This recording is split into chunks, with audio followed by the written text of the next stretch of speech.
Meanwhile, Democratic Congressman John Conyers from Detroit heads back to work in Washington, where he is facing a new political reality.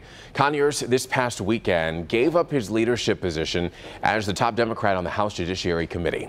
This all comes after he acknowledged paying out a settlement with a former staff member who accused him of sexual harassment. Conyers says that he welcomes an expected House Ethics Committee investigation. And a Senate Ethics Committee investigation is expected for Democratic Senator Al Franken of Minnesota. He acknowledges being photographed while posing as if he was groping a woman. Franken says that he's embarrassed, he's ashamed, and says that he'll hope to work and regain the trust of voters. And it's back to work for Congress today after the Thanksgiving recess, and lawmakers definitely have their work cut out for them. The #1 item on the agenda is tax reform, with the focus of attention on the Senate. That's where at least 6 Republican senators oppose the Senate's tax cut plan as it stands now. Bargaining to address issues like rising deficits and fairness of tax cuts will have to take place before a Senate vote. Then more hard work is ahead to resolve differences between the Senate plan and a tax cut bill passed by the House. Well, there is a new battle that's brewing in Washington today over the issue of presidential power, and it centers over the leadership of a consumer watchdog agency. When Richard Cordray resigned as chief of the Consumer Financial Protection Bureau, he appointed his deputy director as interim director. But President Trump moved to appoint his budget director, Mick Mulvaney, to that post. He is a critic of the agency, which was created by President Obama. The interim director has filed a federal suit to block the president from making that appointment. Well, an Inkster man whose reckless driving killed 1 man and injured 3 other people in Detroit was sentenced this morning to serve 4 to 15 years in prison. His name is DeAndre Simmons, and he was driving a pickup truck on Canfield near the Shinola store last June when he hit a group of people. Prosecutors say that Simmons was intoxicated. He pleaded guilty to reckless driving, causing death, and other charges. A relative of John Daniels, who was the man killed, addressed the court. There's nothing we can do. We're helpless, angry, and saddened beyond description.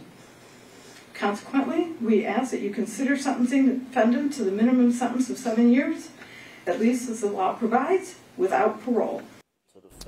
Well, for his part, Simmons apologized and said what happened was a tragic accident. He even asked for forgiveness from the victims and their families. A Macomb Township man is still in jail in the Oakland County Jail today, charged with the murder of a sheriff's deputy. A judge ordered no bond for 22-year-old Christopher Barak, who's charged with leading police on a chase through Lapeer and Oakland counties and then hitting and killing Oakland County Sheriff's Deputy Eric Overall. Well, a public visitation is planned for Deputy Overall. It will be held this afternoon from 3 to 8 p.m. It's at Mount Zion Church in Independence Township, and then there will be a funeral service at the church tomorrow at 11 a.m. The manslaughter hearing against Michigan Chief Medical Officer Eden Wells was delayed today, the prosecution calling for a recess until potentially Wednesday because of the death of a family member on the prosecution side of things. The prosecution also wants previous text messages from a witness on the stand. Eden Wells faces involuntary manslaughter charges and misconduct in office regarding the lack of public warnings about the 2014 and 2015 Legionnaire's disease outbreak in the Flint area. Still to come here on Local 4 News at noon. Today is Cyber Monday, and coming up, we are going to have a look at some of the best deals and steals that you can score online. Plus, a royal engagement. Prince Harry and his American actress are now set to be wed. We'll tell you when they plan to trade vows. I win. Well, it's official. Britain's Prince Harry and American actress Meghan Markle are getting married. Harry's father, Prince Charles, made that announcement today that the couple officially engaged. NBC's Kelly Kobiel has a look at when those impending nuptials are scheduled to happen.